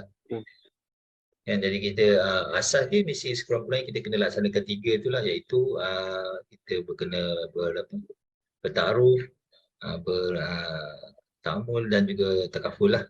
3 perkara. Tafahum, sorry. Memahaminya. Jadi proses ni yang kita nak kena bina, kita nak membina kasih sayang kan antara sahabat-sahabat. Kita tak, dalam dunia media sosial sekarang ni kita hanya kenal di FB saja secara virtual kan. Kita kita tak dapat bina kasih sayang betul-betul. Kita tak mengenal, hanya kenal kadang-kadang dekat FB pun profile pun pakai yang fake ni. Kita pun tak tahu orang ni siapa sebenarnya kan. Betul. Gambar kartunnya. Betul. Jadi itulah yang kita cuba nak bina lah. Kita kena usahakan di akhir zaman ni, itulah kekuatan yang kita kena ada. Jadi rasanya siapa dia yang tak sukakan ketenangan, kedamaian dan suasana yang penuh dengan kasih sayang. Ustaz dah ulas tadi. Jadi kita beruntung di mana agama Islam adalah agama rasmi di dalam perlembagaan negara kita lah. Malah kita juga dirahmati dengan adanya sistem raja berperlembagaan. Cuma nak tanyalah Ustaz, adakah sebenarnya sistem ini masih boleh digugat ataupun diubah atau dimanipulasi oleh individu berkepentingan? Sangat boleh. Kenapa? Kerana musuh-musuh Allah ini dia cukup licik. Dia cukup halus perancangan-perancangan dia. Tipu daya dia. Dia boleh nampak senyum tapi rupanya adalah merupakan wajah yang paling menakutkan. Jadi ini perkara-perkara yang kita kena faham. Selagi kita berada bersama dengan kebaikan, al-haq, tak kiralah dalam bentuk apa pun al-haq itu, maka sudah tentu dia akan dicabar oleh al-batil. Al-batil ni yang menyesatkan, yang merosakkan. Jadi sebab itulah sistem negara kita yang ada ni antara sistem yang okey lah, terbaik lah banding dengan sistem-sistem diktator yang tempat-tempat lain tu kan. Kita tak katalah sistem ni perfect sebab dia bukan lagi sistem Islam. Tetapi kurang-kurangnya adalah kebaikan-kebaikan tadi, maka sudah tentulah yang ada kebaikan tu akan dicabar. Jadi sebab tu kita mendengar banyak perkara yang berlaku. Sebenarnya dunia ini menuju ke arah mulkan Jabariyah, totalitarian. Disebut oleh beberapa orang yang mengkaji realiti semasa, bukan orang Islam, bukan orang yang ada Al-Quran, ada sunnah, bukan orang putih biasa.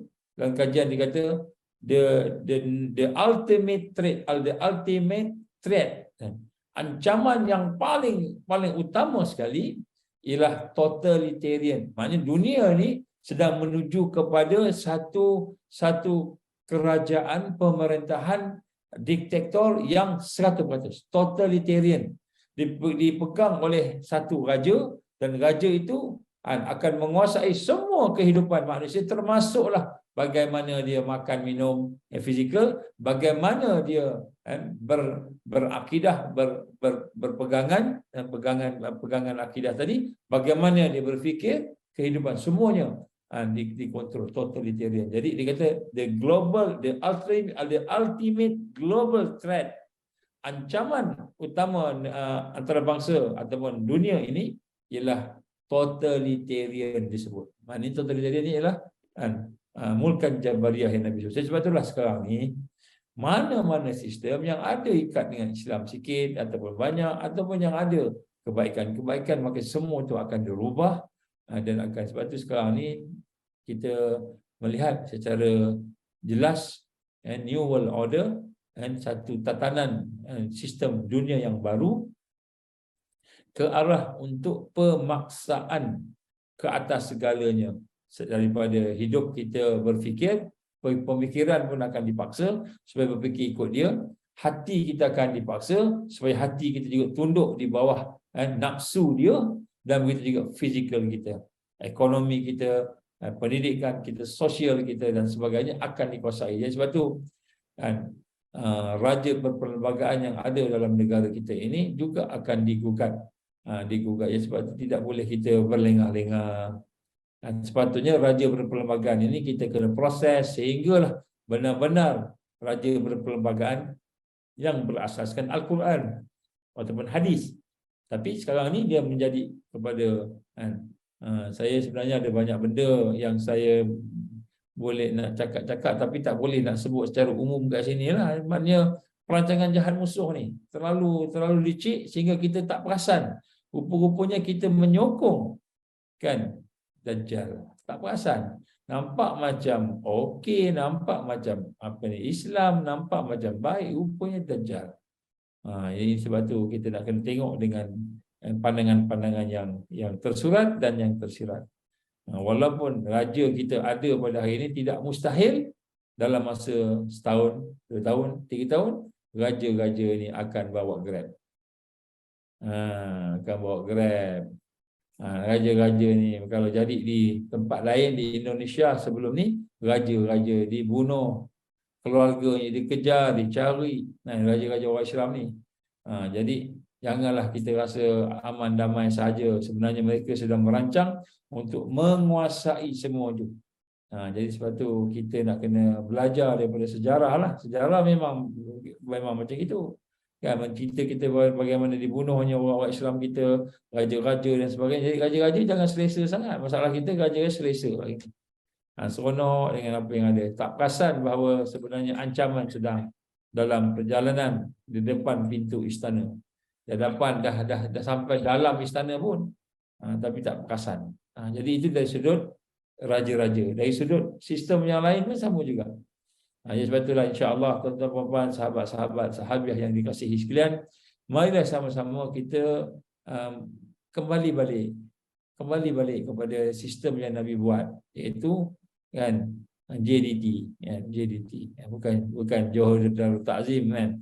JDT ini jihad, dakwah dan tarbiyah. Kita kena kembali balik kepada madrasah tarbiyah Rasulullah sallallahu alaihi wasallam. Kita kembali balik, bersihkan balik hati kita dan hidup kita sebagainya, barulah kita boleh membina kekuatan insya-Allah. Jadi sistem yang ada ini pun tergugat sebenarnya, tak dinafikanlah, sebab mereka sedang menuju kepada totalitarian pemerintahan yang secara total insya-Allah. Wallahu a'lam. Masya-Allah, alhamdulillah. Rasanya pejam celik sudah pun lama kita berbincang pada malam ni. Banyak lagi sebenarnya kita nak tanya Ustaz ni, namun masa nampaknya tak mengizinkan. Kita pun dah masuk jam 11 malam. InsyaAllah mungkin kita akan sambung ke episod Pracelik seterusnya pada minggu depan Ustaz. Boleh Ustaz insyaAllah? InsyaAllah. Okey, kita akan kupas lagi lah isu ni. InsyaAllah. Okey, sebelum kita tutup, jutaan terima kasih terutamanya untuk Ustaz dan semua moderator kita, Hakimi dan juga Kak Su. Juga istimewa untuk para penonton pada malam ni yang sanggup menunggu hingga jam 11 malam. Kita ada pelbagai gangguan tadi daripada Facebook, 4 kali kita kena terputus kan, dan kita berpindah ke Telegram. InsyaAllah minggu depan kita cuba cari jalan lah untuk kita dapat live tanpa terputus. Okey, terima kasih kerana sudi bersama kami hingga penghujungnya. Sebelum kita tutup, sepatah dua kata daripada Hakimi untuk malam ni, apa yang Hakimi nak kongsikan, nak buat kesimpulan atau macam mana? Okay, Alhamdulillah. So malam ni banyaklah yang benda-benda yang Ustaz kupas kan, mengenai ancaman-ancaman ataupun serangan-serangan musuh daripada luar yang kita tak nampak kan. So sama ada nampak atau tak nampak. So yang saya kita nak highlight kat sini, apa-apa pun dia daripada diri kita sendirilah sebenarnya. So kita apa-apa pun kita kena bermula daripada diri kita sendiri. Yang saya suka, yang saya ingat yang Ustaz cakap tadi, walaupun kita ni dengan siapa-siapa pun kita berbeza pendapat, kita tak sefahaman, tapi kita kena letakkan ukhuwah jemaah tu, kasih sayang tu paling tinggi. Yang tu paling penting. Sebab kasih sayang tu merangkumi semua sekali. So dengan tu saya tak langsung kita akan bersatu. Kita akan jadi kuat. Itu je lah. InsyaAllah. Okey, Alhamdulillah. Okey, seterusnya Kak Su ada apa-apa nak ulas, nak tambah ke untuk malam ni? Macam mana? So, okay. Berdasarkan Ustaz punya penjelasan tadi, okay, kita dapat faham banyak perkara. Okay.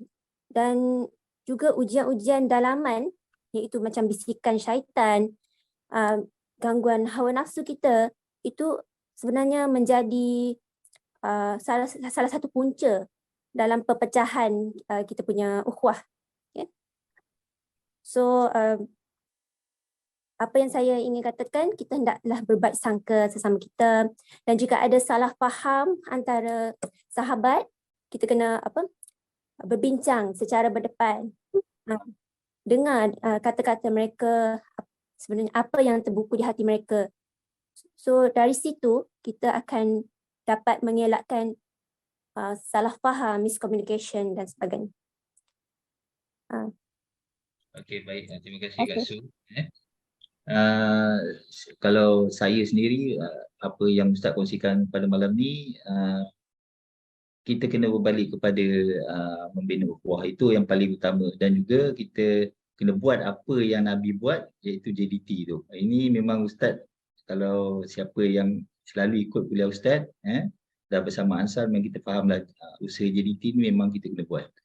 Okey, jadi sebelum kita tutup, kita nak jemput Ustaz bacakan doa untuk malam ni. Jemput Ustaz, insyaAllah. Auzubillahi minasyaitanirrajim. Kita baca Fatihah, hadiahkan kepada salam, hadiahkan kepada para sahabat, para ulama-ulama yang muhaqqiqin, kepada semua keluarga kita, diri kita juga, insya-Allah kita rangkumkan semua. Al-Fatihah. Auzubillahi minasyaitanirrajim. Bismillahirrahmanirrahim. Alhamdulillahirabbil alamin. Arrahmanirrahim. Maliki yaumiddin. Iyyaka na'budu wa iyyaka nasta'in. Ihdinas siratal mustaqim. Siratal ladzina an'amta 'alaihim ghairil maghdubi 'alaihim waladdallin. Amin. A'udzubillahi samil 'alim minasyaitonir rajim. Bismillahirrahmanirrahim. Alhamdulillahi rabbil alamin. Wassalatu wassalamu ala asyrafil anbiya'i wal mursalin wa ala alihi wa sahbihi ajma'in. Allahumma innaka ta'lamu anna hadhihi al-qulub qad istamat ala muhabbatik wa taqat ala ta'atik wa tawahadat ala da'watik wa ta'ahadat ala nusrati syari'atik. Wasik Allahumma rabitataha wa dimuddaha wa hadiya subulaha wa amla'aha binurika alladhi la yakhbu wa syrah suduraha bifaidil iman bik wa jamilil tawakkuli alaik wa ahyiha bima'rifatik wa amit ala syahadi fi sabilik. Ya Allah, innaka ni'mal maula wa ni'mal nasir. Rabbana atmim lana nurana waghfir lana innaka ala kulli syai'in qadir. Allahumma inna na'udzubika min azabi jahannam. Allahumma inna na'udzubika min azabil qabr. Allahumma inna na'udzubika min fitnatil mahya wal mamat. Allahumma inna na'udzubika min fitnatil masiihid dajjal. Allahumma inna na'udzubika minal ma'sam wal maghram. Rabbana atmim lana nurana waghfir lana innaka ala kulli syai'in qadir. Rabbana atina fid dunya hasanah وفي الآخرة حسنة وقنا عذاب النار. وصلى الله على سيدنا محمد وعلى آله وصحبه وبارك وسلم. سبحان ربك رب العزة عما يصفون والسلام على المرسلين والحمد لله رب العالمين. Amin. Alhamdulillah. Terima kasih Ustaz atas bacaan doa tadi. Jadi kita dah sampai ke penghujung rancangan. Jangan lupa terus menunjukkan kami di Sembang Koperasi Ansar Malaysia. Follow kami di Ansar Malaysia, di FB, di Instagram, subscribe Ansar TV di YouTube. Okay, kita jumpa lagi. Assalamualaikum. Santai tapi bersih, insyaAllah. Jadi kita tutup program kita malam ini dengan tasbih kifarah dan juga surah Al-Asr. Subhanakallahumma hamdika asyhadu an la ilaha illa anta astaghfiruka wa atubu ilaik. Bismillahirrahmanirrahim.